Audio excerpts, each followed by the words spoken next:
Oh Yawe, nazali nani ngai mpona banga yo te? Nazali nani ngai mpona bango? Nazali nani ngai mpona bango te? Nazali nani ngai mpona bango te? Ngai nani mpona bango te? Nazali nani ngai mpona bango te? Nazali mpona bango te? Nazali nani ngai mpona bango te? Ngai nani mpona bango te?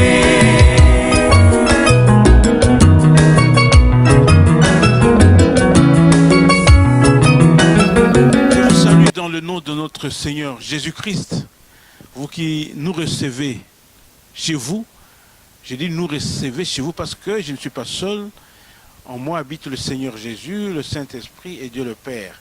Merci. Là, nous allons commencer une série d'enseignements au cours de cette émission qui s'appelle « Vérité, qui est la vérité ?» Retenez ça, c'est le nom de cette émission. « Vérité, qui est la vérité ?»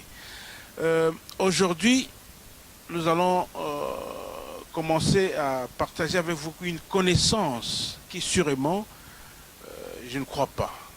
Vous allez vous-même vous en rendre compte, je ne crois pas que vous l'aviez avant. Vous ne savez pas que qu'Adam, notre ancêtre, a manqué la sagesse. C'est ce qui a fait qu'il a été trompé. Lui et d'abord sa femme et lui-même. Mais quand vous suivez la connaissance que nous vous transmettons, vous allez découvrir que vous allez chercher, ça va vous motiver à chercher la connaissance qui vient d'en haut. Celle-là même qu'Adam n'avait pas au commencement, avant même sa chute. Aujourd'hui, vous allez vous rendre compte que beaucoup de serviteurs de Dieu s'accusent, témoignent contre eux-mêmes qui n'ont pas la sagesse. Ça va vous surprendre, mais au cours de cet enseignement, vous allez vous en rendre compte. Mais en entrant en possession de cette connaissance, cela va vous motiver de chercher la sagesse d'en haut qu'est Jésus-Christ. Malheureusement, vous allez vous rendre compte que des serviteurs de Dieu, eux-mêmes témoignent contre eux-mêmes qui n'ont pas la sagesse. Ça peut choquer, mais vous allez vous en rendre compte. Beaucoup d'hommes, beaucoup de femmes qui aujourd'hui se considèrent serviteurs de Dieu, eux-mêmes témoignent qu'ils n'ont pas la sagesse. Et imaginez-vous que l'on soit serviteur de Dieu sans sagesse de Dieu. Quel sera le résultat? Voilà pourquoi nous avons beaucoup de problèmes dans notre milieu de croyants en Jésus-Christ, parce qu'au fait, faute de n'avoir compris que nous devons d'abord chercher la sagesse d'en haut. Nous travaillons, mais sans cette sagesse. Alors, j'ai avec moi un bout de papier, parce qu'il faut que je jette un coup d'œil là-bas. Nous allons partir du premier verset de la Bible qui dit: au commencement, Dieu créa les cieux et la terre. Il y a là un message. Peut-être vous ne vous êtes pas encore rendu compte de l'existence de ce message, mais le message est celui-ci. Du fait que les cieux et la terre ont été créés par Dieu, c'est que Dieu qui a créé les cieux et la terre n'était pas dans les cieux, n'était pas sur la terre évidemment, n'était pas dans les cieux. Donc Dieu était quelque part. Où? Voilà la première information que je considère, ou la première information que Dieu m'a mis à cœur de partager avec vous. Dieu était en lui-même, parce que Dieu se suffit. Dieu était dans un lieu qui s'appelle en lui-même. Il n'était pas seul, il était avec Christ son Fils. Donc, et Dieu le Père, et Christ le Fils étaient en eux-mêmes avant l'arrivée à l'existence des cieux et de la terre. Alors, si Moïse avait reçu mission de faire partir les enfants d'Israël d'Égypte pour Canaan, mais alors sachez que Christ est venu pour nous faire partir du monde pour que nous entrions en Dieu en Jésus-Christ. Je voudrais vraiment que nous comprenions ça très très bien. Parce que nous avons beaucoup de difficultés, faute de n'avoir compris que Jésus est venu, je veux dire, autant Moïse est venu faire partir les enfants d'Israël d'Égypte pour le Canaan, où lui-même malheureusement n'est pas entré, Christ est venu pour nous faire partir du monde, pour que nous entrions, non pas dans le ciel aujourd'hui, mais pour que nous entrions en Dieu, qui est un lieu éternel qui n'a pas été créé. Vous en êtes déjà rendu compte. Voilà la première grande révélation. Je me rappelle un jour, en France, j'ai partagé ça dans une maison avec certains amis, parmi lesquels il y avait un Camerounais. Ce Camerounais a dit, mais messieurs, pour la première fois, tu me révèles une chose qui, à partir de cette connaissance, beaucoup d'écailles tombent. Donc, il est très important que les gens comprennent que lorsque nous croyons en Jésus, nous commençons un voyage dont la destination, c'est entrer en Dieu et en Jésus-Christ. Ça, il faut que je vous dise quelque chose. Il y a plusieurs lieux. La Bible parle de plusieurs cieux. Nous nous connaissons à partir des hommes de science, l'existence de certaines des planètes au-delà de la planète Terre sur laquelle nous sommes. Il y a Jupiter, il y a la Lune, il y a Mars. Vous avez appris que des gens sont arrivés sur la Lune, des gens sont arrivés sur Mars. Mais il y a un autre lieu où on peut aller, ce lieu s'appelle en Dieu. En Dieu et en Jésus-Christ. Mais s'il faut des engins spéciaux pour arriver par exemple à la Lune, pour arriver sur Mars, mais en Dieu il y a un moyen de transport unique qui est la foi en Jésus-Christ. Vous comprenez? La foi. Donc il suffit seulement de choisir ce moyen de transport qui est la foi, et cette fois, en un clin d'œil, vous fait arriver dans ce lieu qui s'appelle en Dieu et en Jésus-Christ. Je le dis, mais il faut que je lise certains versets bibliques, je veux dire, pour réaliser que ce que je dis ne vient pas de moi-même. Lorsque nous lisons Jean 14, 6, je veux lire Jean 14, 6. C'est Jésus qui dit, « Je suis le chemin, la vérité et la vie. Nul ne vient au Père que par moi. » Il dit, « Nul ne vient au Père. » Lorsque nous allons à Jésus, c'est pour que lui, Jésus, nous fasse entrer, lui en tant que chemin, nous fasse entrer en Dieu le Père. Parce qu'il dit, nul ne vient au Père. Il est question d'aller au Père. Nous pouvons dire au Père, comme lui-même Jésus a dit, dans le...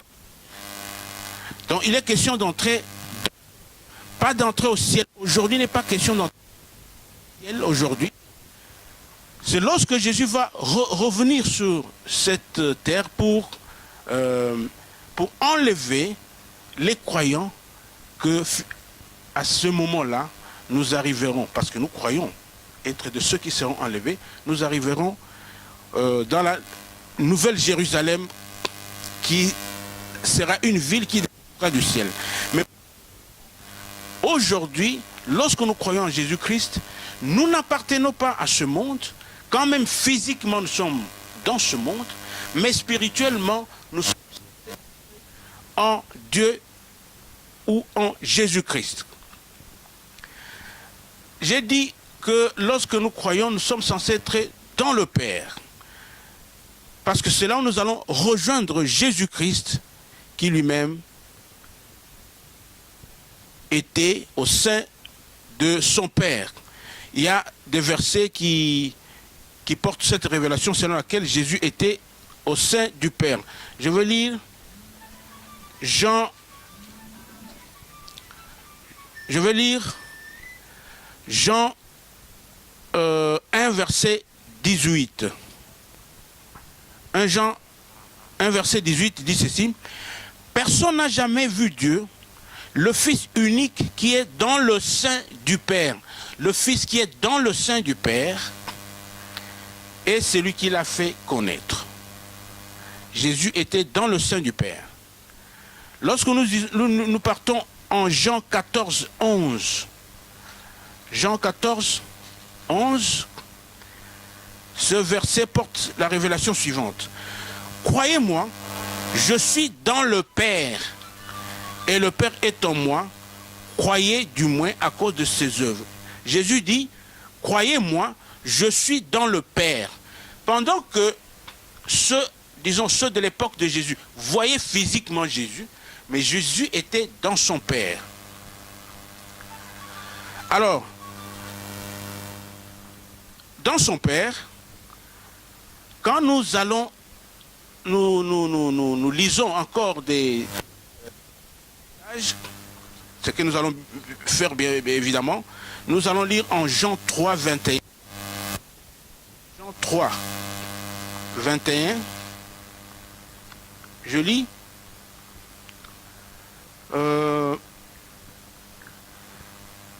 Ce qui est né de la chair, non, Jean 3, s'il vous plaît, verset 21, qui dit ceci. Mais celui qui agit selon la vérité vient à la lumière afin que ses œuvres soient manifestées parce qu'elles sont faites en Dieu.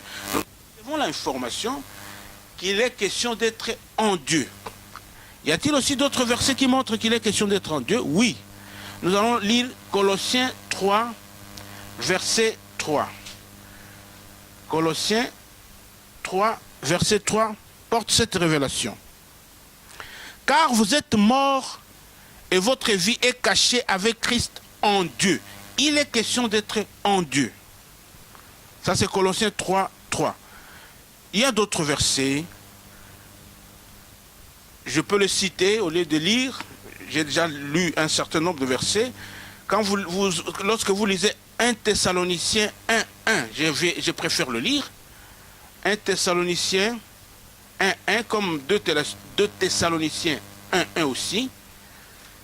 Voilà la révélation qui y est. En 1 Thessaloniciens 1, 1, il est écrit ceci. Paul et Sylvain et Timothée à l'église des Thessaloniciens qui est en Dieu le Père et en Jésus-Christ le Seigneur. L'église des Thessaloniciens qui est en Dieu. L'église doit être en Dieu. L'église doit être en Dieu. L'église doit être en Dieu, je le répète. J'ajoute à ces versets d'autres que je ne vais pas lire. Il s'agit de 1 Jean 3, verset 24, de 1 Jean 15 à 16. Vous allez trouver que lorsque nous croyons en Jésus-Christ, c'est en Dieu que nous sommes censés être. Alors, quelques commentaires sur ce que cela signifie. Je viens de dire qu'il y a plusieurs lieux. Dieu a créé les lieux qui s'appellent les cieux. Dieu a créé la terre, ce lieu au singulier qui s'appelle la terre. Et nous connaissons qu'il y a plusieurs lieux. Il y a des planètes, entre autres par exemple la Lune, je l'ai déjà dit, le Mars, où les hommes sont arrivés. Mais imaginez-vous qu'ici il est question d'un lieu tout à fait unique. C'est en Dieu, c'est-à-dire au sein de la personne de Dieu. Nous avons beaucoup de difficultés. Nous discutons, souvent les gens ne savent pas que c'est à cause du fait que nous ne sommes pas en Dieu. C'est à cause du fait que nous ne sommes pas en Dieu et en Jésus-Christ.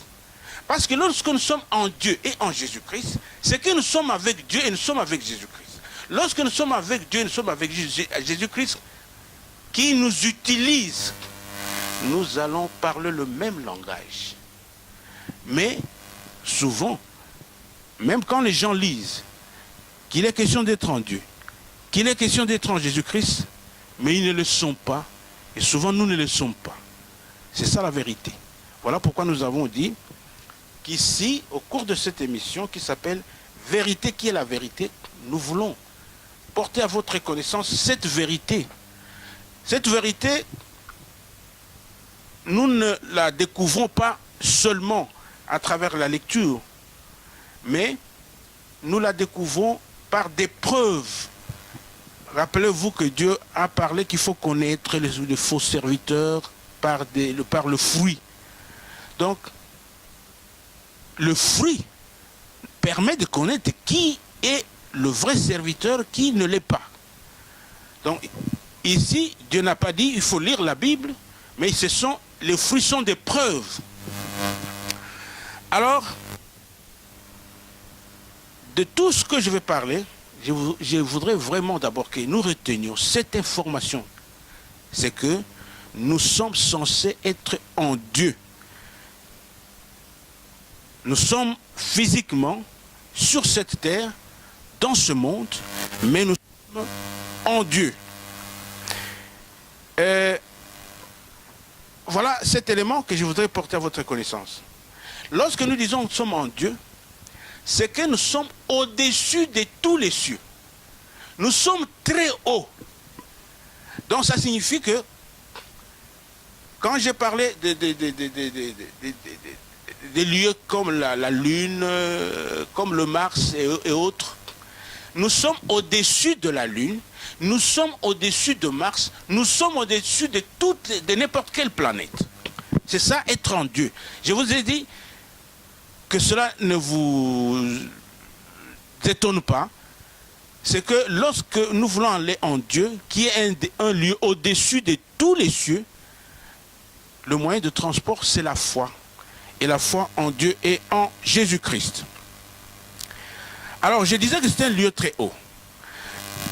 Nous allons lire quelques versets qui portent cette révélation que Christ est au-dessus des cieux, Dieu est au-dessus des cieux. Nous allons lire Hébreux 7, 26. Je vais lire Hébreux. Je lis. Il nous convenait en effet d'avoir un souverain sacrificateur comme lui, saint, innocent, sans tache, séparé des pécheurs, et plus élevé que les cieux. Christ est plus élevé que les cieux. Il est au-dessus des cieux. Lorsque nous lisons en Éphésiens, nous lisons en Éphésiens 1 verset 10, nous apprenons ceci. Je lis. Le verset, normalement, nous pouvons le commencer au verset 7. La lecture au verset 7, je parle d'Éphésiens 1 verset 10, mais nous pouvons commencer à 7. En lui, nous avons la rédemption par son sang. Nous allons plus loin. Au verset 10, il est dit ceci. Pour le mettre à exécution lorsque le temps serait accompli, de réunir toutes choses en Christ. Écoutez bien, réunir toutes choses en Christ, celles qui sont dans les cieux, donc les choses qui sont dans les cieux, et celles qui sont sur la terre, et les choses qui sont sur la terre. Ici, alors vous apprenez que en Christ, c'est au-dessus à la fois des lieux les cieux et du lieu la terre. Donc lorsque nous sommes en Christ, nous sommes au-dessus des cieux.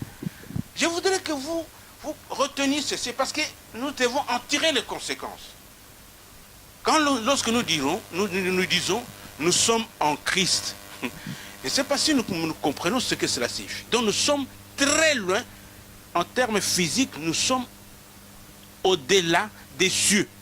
Parce que Christ est plus élevé que les cieux. Dieu aussi est plus élevé que les cieux.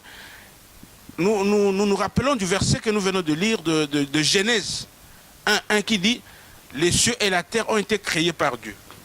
Donc Dieu était au-dessus et il crée les cieux en dessous de lui. Il y a un autre verset en Psaume 8, 2, comme en Ésaïe 33, 5. Vous y trouverez l'information selon laquelle Dieu est au-dessus de tout et des cieux aussi. Alors, ici, alors, une occasion pour vous de comprendre quelle est la différence entre parmi les éléments qu'il faut prendre, dont il faut tenir compte, qui font la différence entre le lieu en Dieu et en Christ, c'est que l'opposé du lieu en Dieu s'appelle en bas. Je vais lire quelques versets qui portent l'information, qui montrent que il y a ce lieu qui s'appelle en bas, où se trouve le monde. Le monde se trouve en bas.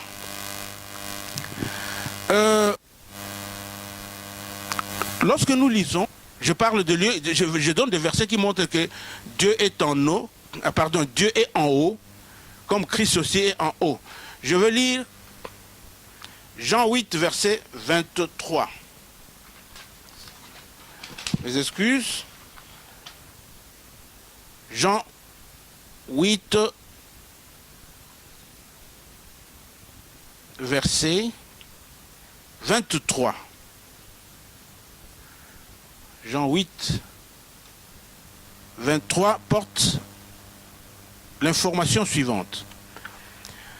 Et il leur dit, c'est Jésus, vous êtes d'en bas, moi je suis d'en haut. Donc Jésus est d'en haut. Tandis que le monde où il a trouvé les Juifs, parce que c'est dans le milieu juif qu'il prêchait, le monde se trouve en bas. Donc Jésus est d'en haut, en Dieu c'est en haut, et dans le monde c'est en bas. Il faut de savoir, parce qu'il y a des choses, on n'arrive pas à comprendre que, quand la Bible dit par exemple, si quelqu'un est en Christ, il est une nouvelle créature, toutes les choses sont devenues nouvelles. Parce que les choses d'en bas ne peuvent pas se trouver en haut. Ne peuvent pas se trouver en haut. Mais nous saurons quelles sont ces choses-là au fur et à mesure que nous continuons à nous partager la parole de Dieu. Donc je disais que Jésus a dit qu'il était d'en haut. En Dieu c'est en haut. Nous pouvons encore lire Jean 18, 36. Jean 18, 36 porte cette révélation. C'est Jésus qui dit, « Mon royaume n'est pas de ce monde. » Répondit Jésus, « Si mon royaume était de ce monde, mes serviteurs auraient combattu pour moi afin que je ne fusse pas livré aux Juifs. Mais maintenant, mon royaume n'est plus d'ici-bas. » Je voudrais que nous réalisions ça. Jésus dit, mon royaume n'est pas d'ici-bas.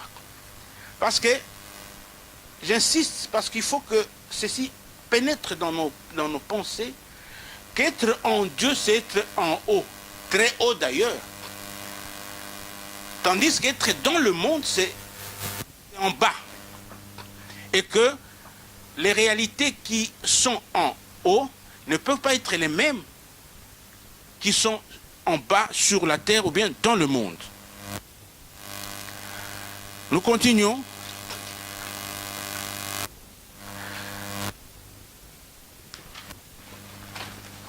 Je disais que il est important que nous retenions cet élément-là qui fait la différence entre en Dieu.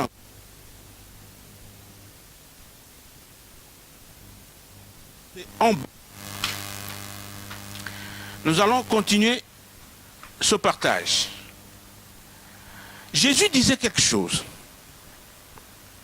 Il disait, il a donné la condition. Parce que imaginez-vous que Jésus dit, enfin nous venons d'apprendre que Jésus est venu pour nous faire partir d'en bas dans le monde, du monde, pour aller en haut dans son Père, en Dieu et en lui-même Jésus-Christ. Rappelons-nous, je veux dire que du fait que le Père et le Fils sont un, parce que Jésus l'a dit en Jean 10, 30, il a dit le Père et lui-même étaient un. Donc lorsque nous disons être en Dieu, être en Christ, comme être en Dieu et en Jésus-Christ, nous disons la même chose. Alors, parce qu'il est venu nous transporter en Dieu.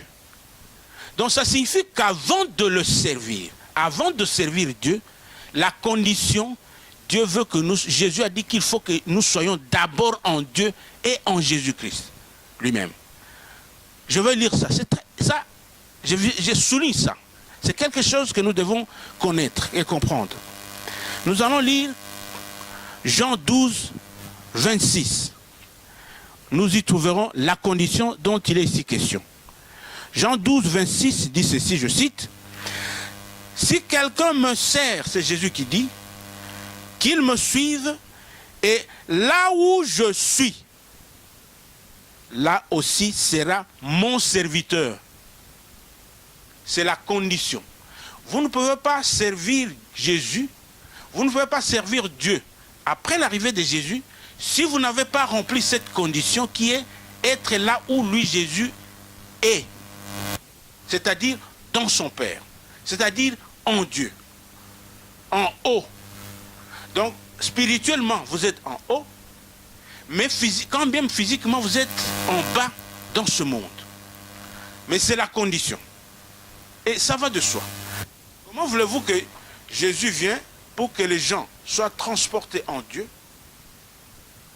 mais que ceux qui les servent ne soient pas en Dieu? Ce n'est pas possible. Et alors lui-même nous a donné cette information. Il dit,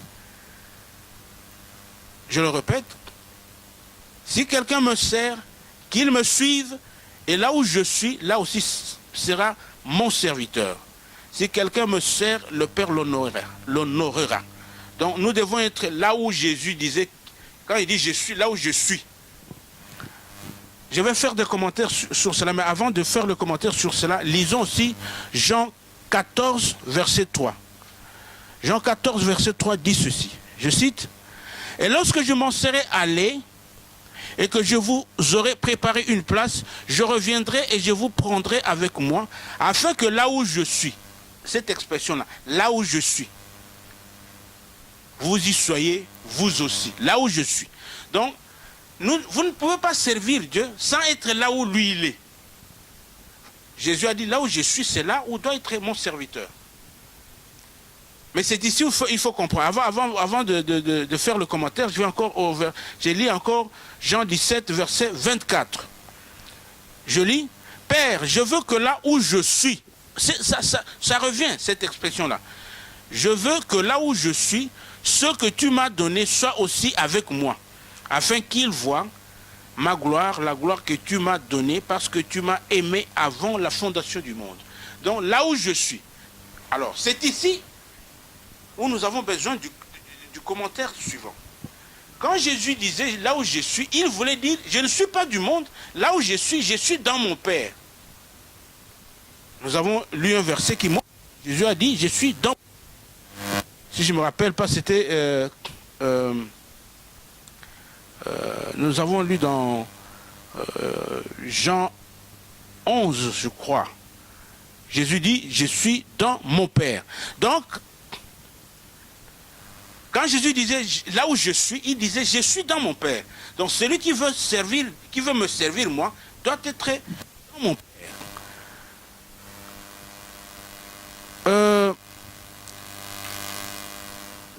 Ici alors, je vais vous présenter cette illustration. Jésus dit, il faut être là où je suis. Jésus, là où lui était et il est jusqu'à aujourd'hui, c'est dans son Père. C'est là où nous devons être.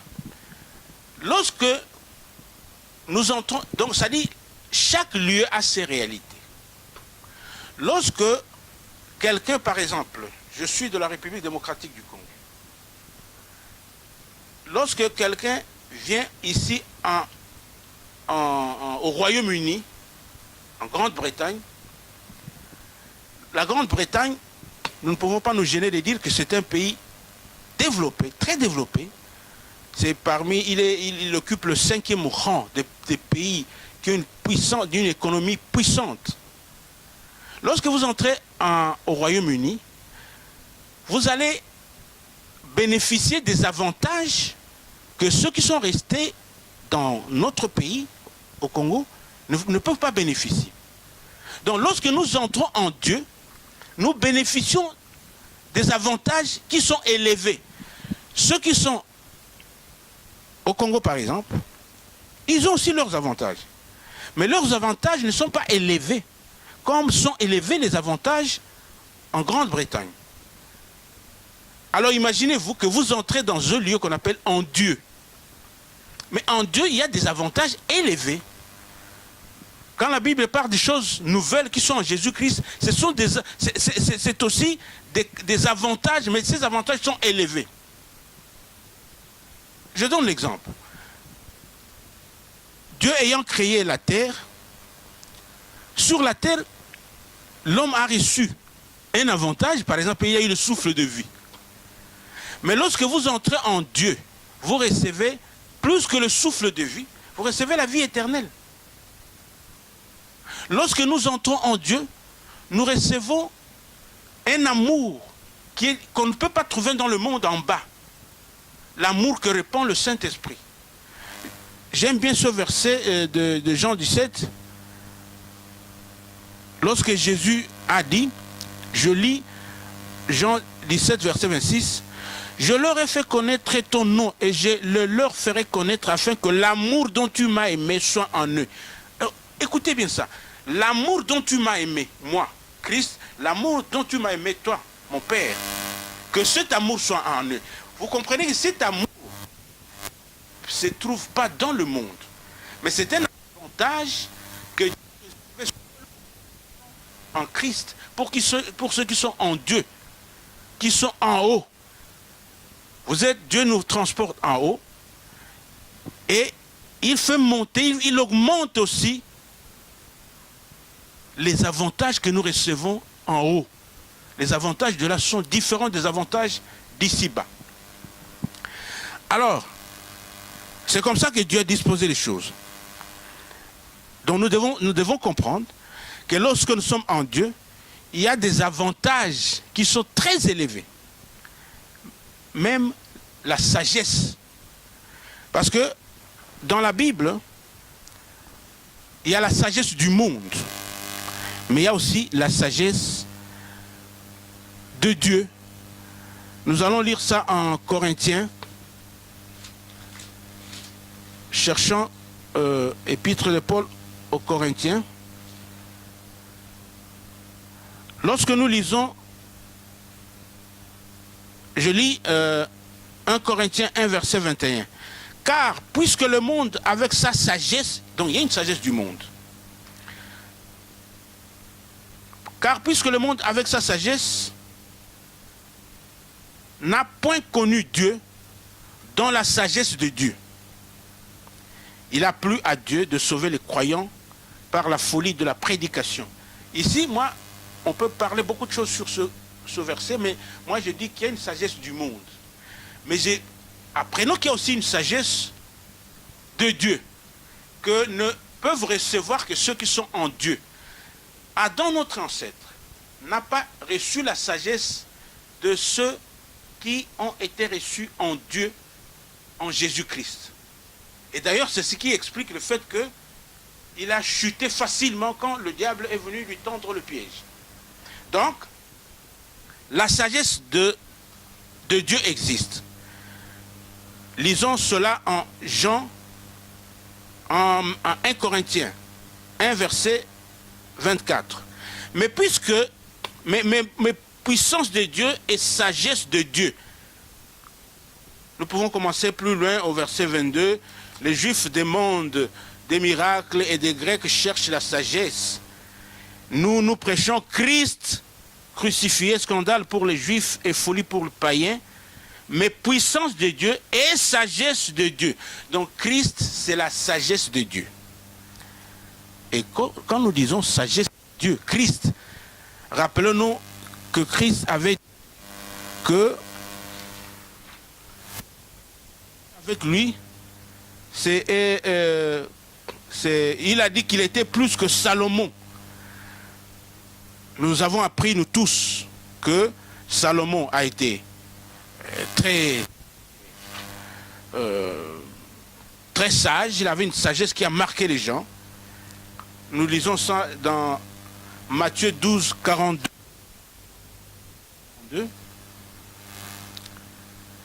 Matthieu 12, 42 porte cette révélation. Je lis.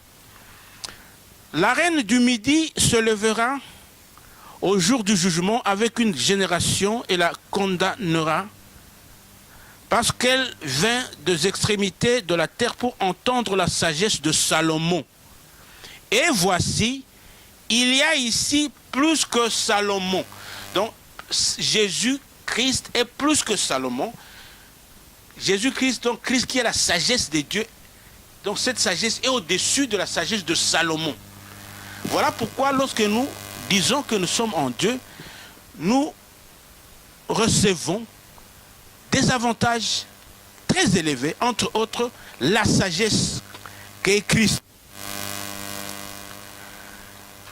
La Bible aussi, nous pouvons aussi lire un autre verset qui porte cette révélation selon laquelle Christ est la sagesse de Dieu. Nous sommes toujours en 1 Corinthiens. Cette fois-ci, nous allons lire 1 Corinthiens 1, verset 30. 1 Corinthiens 1, verset 30.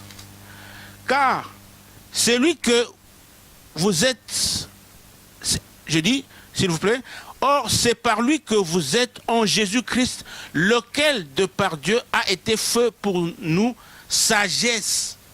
Donc Dieu a été fait pour nous sagesse. Alors, mais maintenant, nous sommes en train d'aller un peu vers terminer notre partage.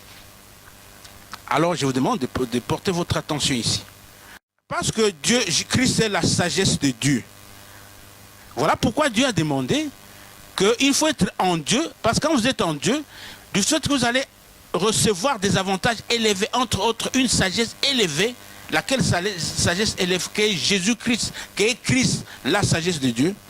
Mais moi, je voudrais que vous exerciez le jugement avec moi ensemble.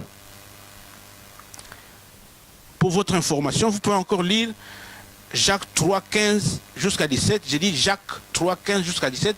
Vous apprendrez que nous, la sagesse qui nous intéresse ici, c'est la sagesse d'en haut, que même Adam, avant sa chute, n'avait pas.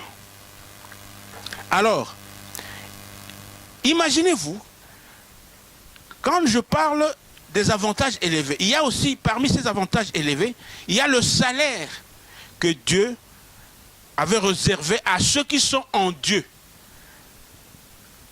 Dieu dit, en Galates 6, 10, je veux lire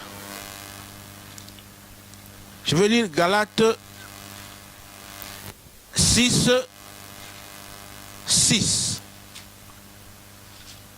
Que celui à qui l'on enseigne la parole fasse part de tous ses biens à celui qui l'enseigne. Vous entendez? Que celui à qui l'on enseigne la parole fasse part de tous ses biens à celui qui l'enseigne. Donc, Dieu a réservé le partage de tous les biens que ceux à qui on enseigne la parole partagent à ceux qui leur enseignent cette parole tous leurs biens. Ça, c'est un salaire plus élevé que le partage de la dîme dont il a été question chez le serviteur de Dieu qui était en bas dans le monde. Donc, quand nous sommes en Dieu, parce que là, Dieu a réservé des avantages élevés. Parmi ces avantages, j'avais déjà cité la vie éternelle, je viens de parler de la sagesse d'en haut. Maintenant, je cite par exemple le salaire des ouvriers qui sont en Dieu, c'est le partage de tous les biens. Mais imaginez-vous qu'aujourd'hui, beaucoup de serviteurs de Dieu, beaucoup de pasteurs vous disent, il faut la dîme, il faut la dîme. Est-ce qu'ils sont sages? Est-ce qu'ils exercent la sagesse? C'est la question. Est-ce que c'est sage? Dieu vous donne un avantage élevé. C'est le partage de tous les biens. Mais vous choisissez un avantage du monde, mais qui est bas, un salaire bas, c'est le partage de la dîme. Mes frères, mes sœurs, portez votre jugement. Dieu nous propose, il nous dit, parce que vous êtes en Dieu, c'est moi qui règne. Rappelez-vous que dans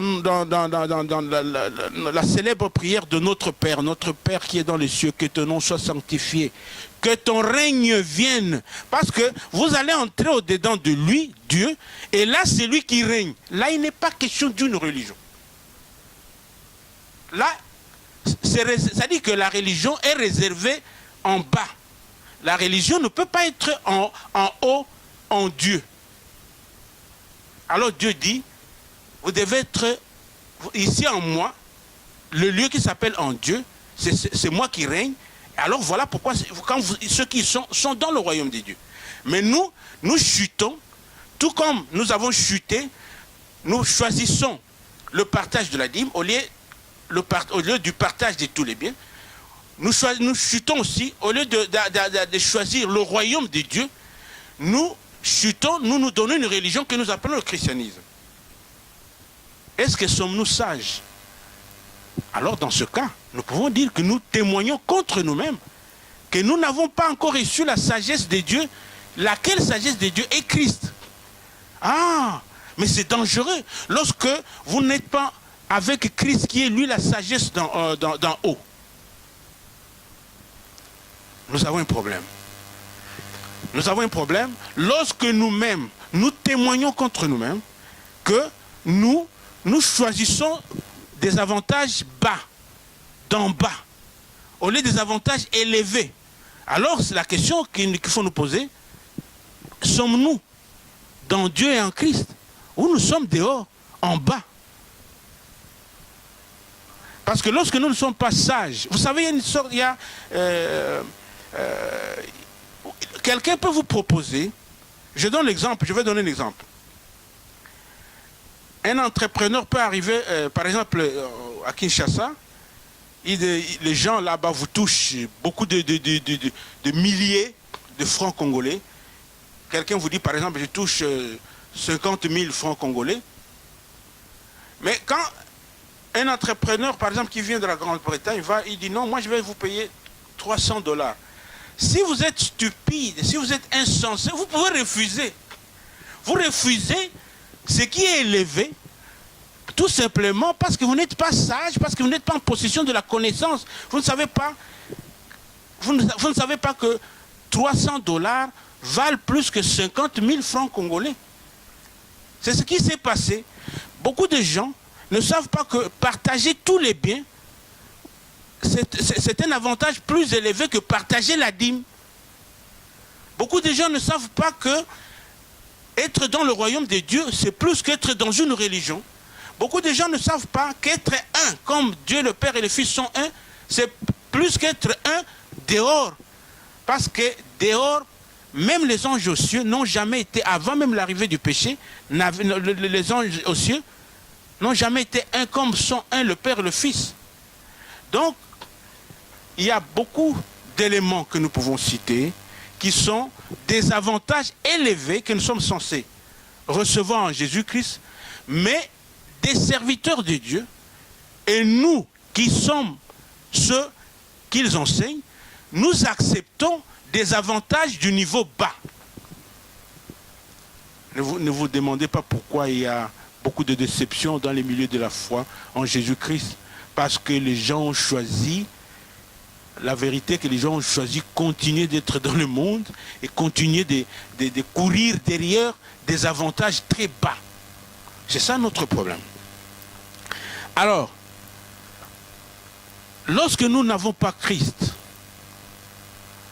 qui est la sagesse, or, lui, Christ n'est pas seulement la sagesse, il est tout. Nous le dirons prochainement. Mais vous n'avez rien. Mes frères, mes sœurs, est-ce qu'on peut dire qu'on est sage, qu'on a la sagesse de Dieu, lorsqu'au lieu de choisir le royaume de Dieu, qui est plus élevé, nous choisissons le christianisme, au lieu de choisir l'unité que Jésus a décrite comme être un comme lui et le Père sont un, nous pensons à une unité d'en bas. Non parce que nous citons le nom de Jésus dont nous sommes un, mais des doctrines différentes. Lorsque Dieu nous dit, bon, ici, quand vous êtes en Dieu, le vêtement sacerdotal devient Christ lui-même, parce qu'il faut être revêtu de Christ. Mais vous vous revêtez des emballas, des robes très longues. Alors, est-ce que ça, vous faites montre de sagesse de Dieu?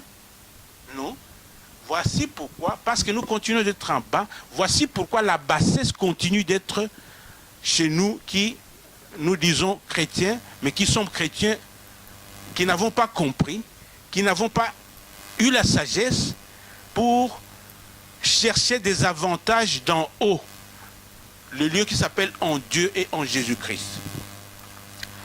Nous allons continuer avec cette série d'enseignements, mais déjà, nous venons de lancer les couleurs. Je pense que vous serez d'accord avec moi que entrer en possession d'une telle connaissance va nous aider, va nous délivrer de beaucoup de choses. Donc, nous ne disons pas des histoires, mais grâce au fait que Dieu nous a mis à cœur de faire de recherches dans la Bible, nous venons de beaucoup apprendre. Donc, je viens de dire, je viens de relever que nous devons être en Dieu. Maintenant, aujourd'hui, nous devons être en Dieu. Or, quand vous êtes en Dieu, les réalités en Dieu sont différentes des réalités en bas dans le monde. Nous venons de montrer que, malheureusement, il y a la preuve que nous témoignons contre nous-mêmes parce que nous choisissons des choses d'en bas, alors que nous sommes censés être en possession des choses d'en haut. Nous continuerons ce partage à la fois prochaine. Rappelons-nous que là, les émissions passent en rediffusion, mais nous vous les communiquerons. Nous allons passer en direct de sorte que les gens qui veulent poser des questions puissent le faire. Nous sommes à votre disposition. Quant à aujourd'hui, je prie que Dieu protège la parole dans vos cœurs, cette parole que vous venez d'entendre. Que le Seigneur soit avec nous tous. Bye bye.